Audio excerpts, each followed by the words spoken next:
Bonjour à tous, j'espère que vous allez excellemment bien. Aujourd'hui, on se retrouve pour parler cyclisme, pour faire la présentation de l'étape numéro 14 de ce Tour de France 2022. Il en reste 7 sur ce Tour de France. Désormais, on arrive dans le dernier tiers de la course, mais il va falloir commencer par une étape très compliquée, ce dernier tiers de la course.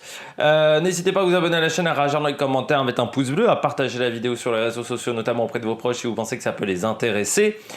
Dans les commentaires, n'hésitez pas à me dire vos 3 favoris et votre grosse cote. Et puis quand vous abonnez à la chaîne, vous pouvez mettre la petite cloche, comme ça vous êtes au courant des dernières vidéos qui sortent sur la chaîne, notamment les vidéos cyclistes, Formule 1 et autres, surtout si vous activez toutes les notifications, ça c'est ce qu'on appelle le Saint Graal. Si vous avez bien vu, j'ai le même t-shirt que pour la présentation d'hier, mais parce que je les enregistre à la suite, pour des raisons d'organisation. Donc forcément, s'il y a des coureurs qui ont abandonné entre-temps, eh bien je ne pourrais pas le savoir, surtout que j'enregistre, il est 13h44, nous sommes le 14 juillet, et oui, il n'y a pas de journée de repos également sur la chaîne.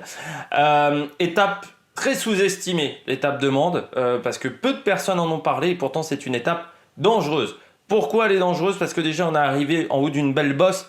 La montée de Mende, c'est une montée avec des épingles, des véritables murs. On peut faire des écarts à Mende. Alors pas des écarts de 3 à 4 minutes comme sur d'autres montées, mais si vous êtes vraiment en difficulté sur cette étape, vous pouvez perdre facilement 45 secondes à la minute, voire à Mende, surtout s'il y a un coureur qui est très audacieux et qui décide de partir dès le départ de cette montée. En plus, on a un parcours extrêmement casse-pattes pendant toute la journée, avec des très très belles montées. Là, c'est vraiment une étape difficile. Ça me rappelle l'étape de Saint-Étienne en 2019, à part que là, on a une arrivée quasiment en sommet, parce que c'est vrai qu'à Mende, le sommet est à 2 km de l'arrivée, à peu près de l'arrivée à Mende. Et encore, même cette année, le sommet est à l'arrivée. À Mende, on n'a pas décidé de mettre le sommet vraiment en haut de la bosse. Mais parce qu'il y aura des bosses un petit peu toute la journée. Et surtout, on va aller vers le massif central un petit peu. On va passer au bord du massif central, on va dire. Et que ça va faire très mal. Et c'est des routes qui ne rendent absolument pas dans le massif central, dans ce coin-là. Et puis, s'il fait chaud, et il va faire chaud sur cette étape, dans ce coin-là, c'est une écuve. C'est-à-dire que si on dépasse les 35... des 32-33 degrés, ça devient très vite très très infernal et très très compliqué sur ces routes-là. Et en plus, avec quand même du dénivelé pour cette étape. Et puis, on montera quand même jusqu'à 1500 mètres d'altitude quand même, hein, quasiment dans cette journée. Donc, c'est pas si facile que ça. 3441 mètres de dénivelé positif. En plus, cette étape arrive après les Alpes. Après une deuxième semaine qui aura été exigeante parce que l'étape d'hier n'était pas facile non plus. Après une première semaine, on est allé très très vite. C'est peut-être l'étape où certains coureurs vont connaître d'énormes défaillances aujourd'hui. Donc il faudra faire attention.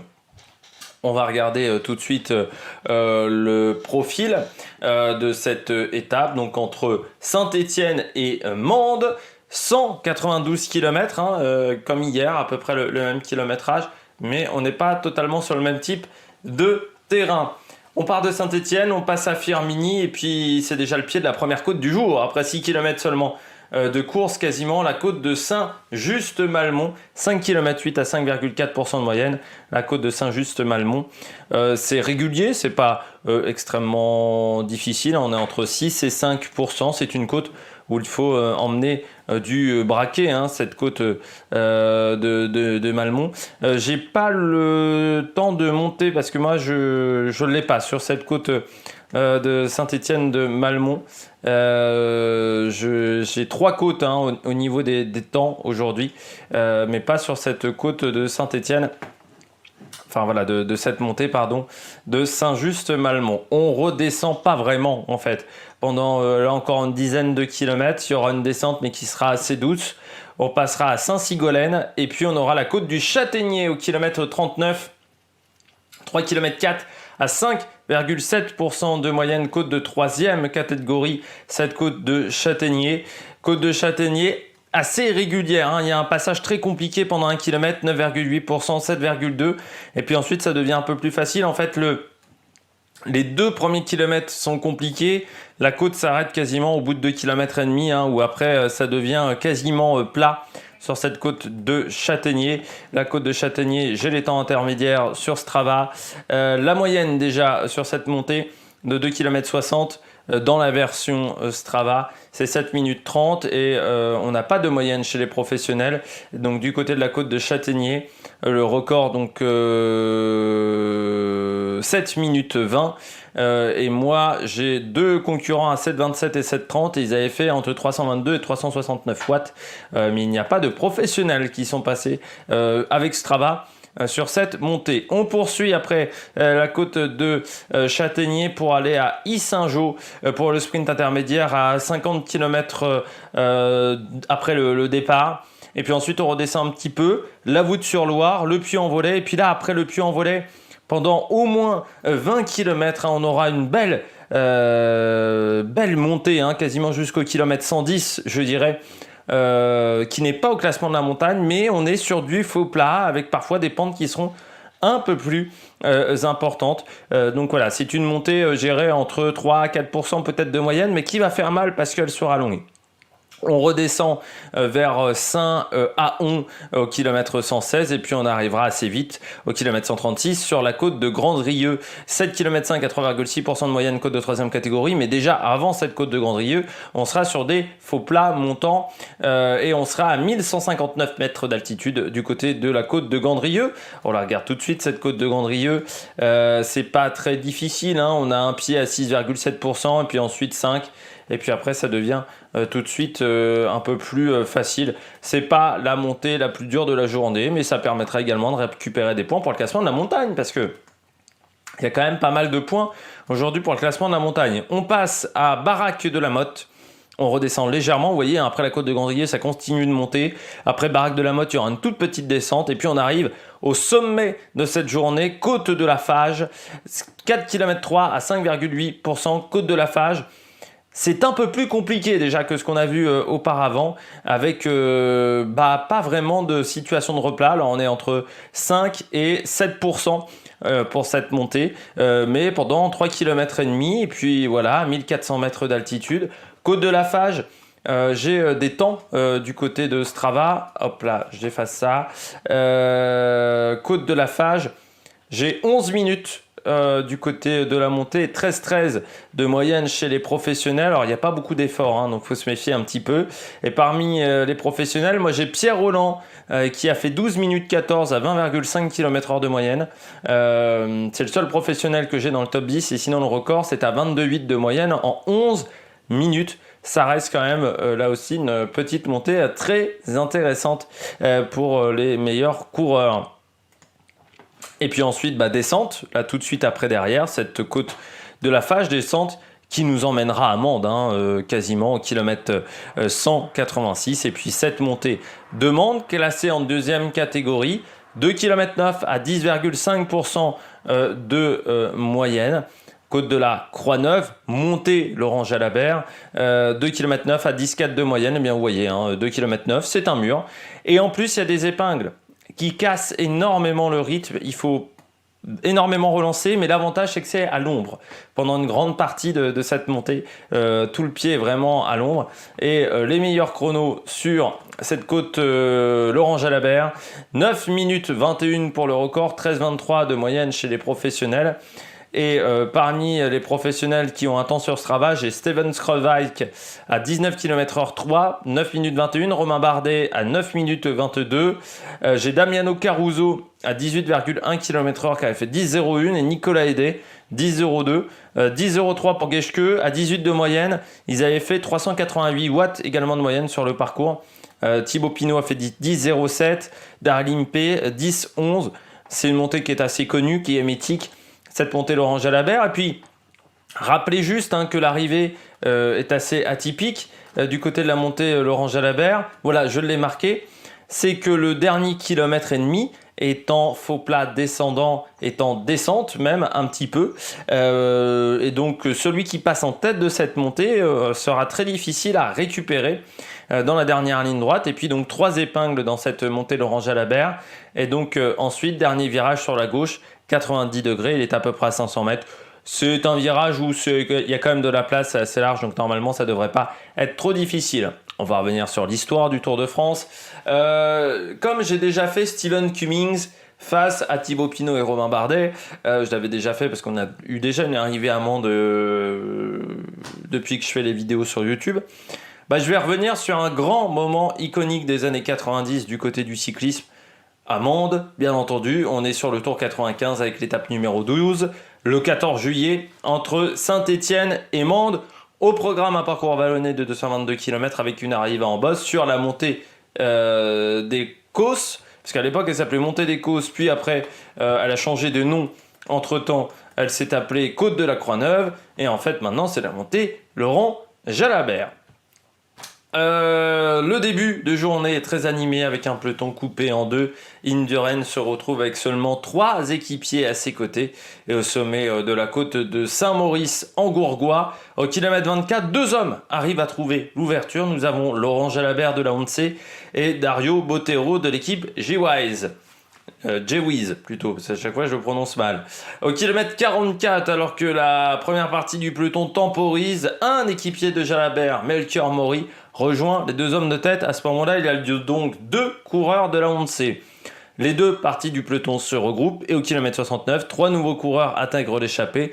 Massimo Podanzana, Andrea Perron et surtout Neil Stephens, qui est également de la ONCE. Ça fait donc 3 coureurs de la ONCE devant sur 6 hommes de tête. L'étape est vraiment compliquée pour Indurain. Il a déjà été en grande difficulté, son équipe également.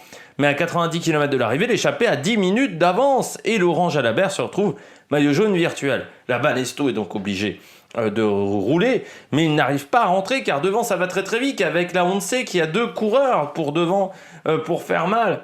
Mais heureusement, elle va être aidée par l'équipe J-Wise. Pourquoi l'équipe J-Wise? Parce que cette équipe, on commence un petit peu déjà les comptes d'apothicaire là dans ses rangs, Björn Riis. Et à ce moment-là, il est 3e du général, Björn Riis. Alors, il ne veut pas perdre sa place au classement.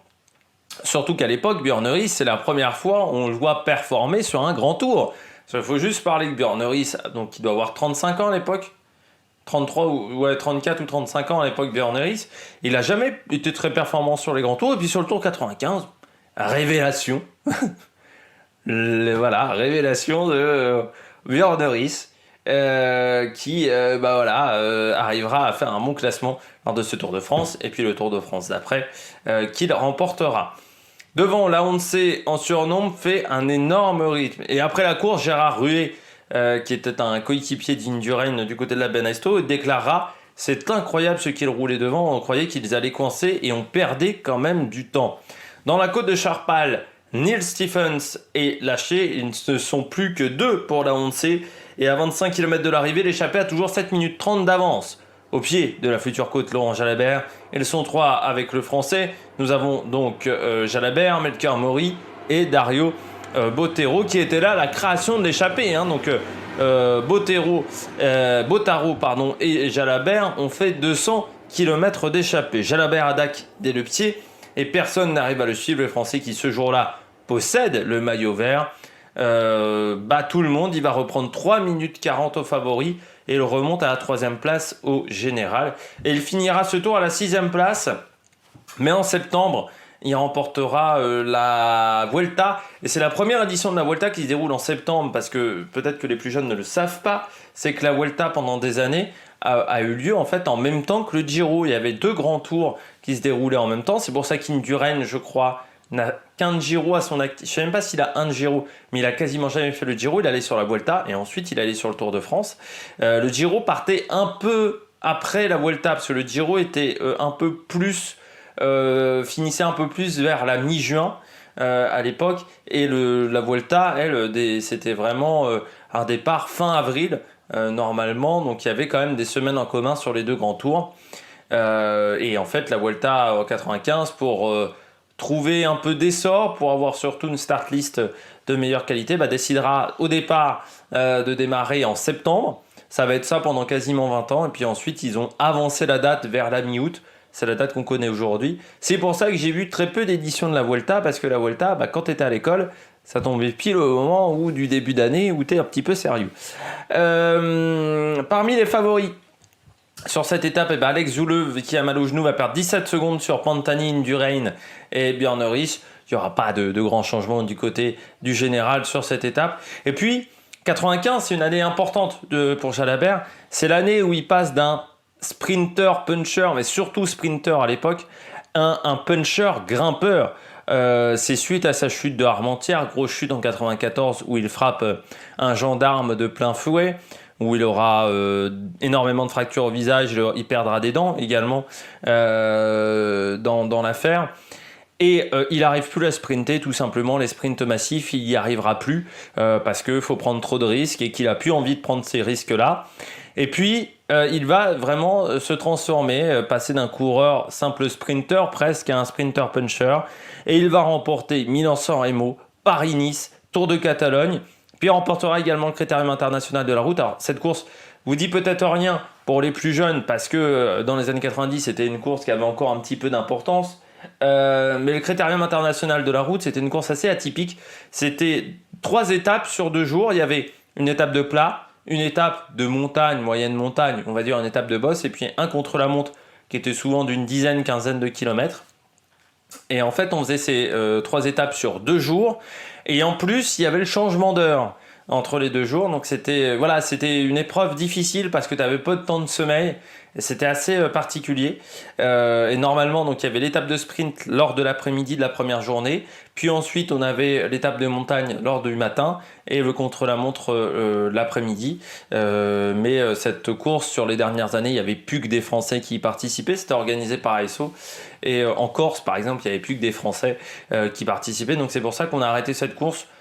2016-2017, la dernière édition du Critérium international de la route, aussi concurrencée par d'autres courses à la même période, ce qui fait qu'il y avait plus la place. Notamment, ça devait tomber quasiment en même temps que le Tour du Pays Basque. Et quand le Tour du Pays Basque a pris de l'ampleur, du côté du Critérium international de la route, on a eu un peu plus de mal. Du côté des personnalités, je rappelle que j'ai déjà fait Saint-Étienne hier, donc je ne vais pas le refaire. Donc dans le cyclisme, on a Christophe Laurent qui est né à Mende, pas un gros palmarès, mais il est quand même passé dans une équipe comme Jean Delatour, je crois Christophe Laurent. Et puis c'est aussi, on n'est pas très loin de la région de Laurent Jalabert. On en parlera surtout demain de la région de Laurent Jalabert parce que c'est quand même un peu plus près de Carcassonne. Et puis parmi les célébrités, nous avons Claude Érignac, le fameux préfet tué en 98, c'est la fameuse affaire Colonna, qui a fait remue-ménage assez important en Corse. Du côté de la météo, grand soleil, minimum 35 degrés, et le ressenti minimum, ça sera 39. Un enfer. Voilà, c'est une étuve. Et puis vent faible, 10 à 15 km/h, et qui ne devrait pas gêner les coureurs plus que ça. Du côté de la stratégie, grosse échappée en début d'étape. Soit l'échappée résiste, parce que du côté des leaders, bagarre tardive, c'est-à-dire qu'on attend l'arrivée à Mende. Soit on tente très tôt et c'est une victoire d'un leader qui arrive à s'isoler. Du côté de mes pronostics, je pense quand même plutôt à une échappée. Je mets Mathieu Burgodeau, qui s'est vraiment bien révélé cette année.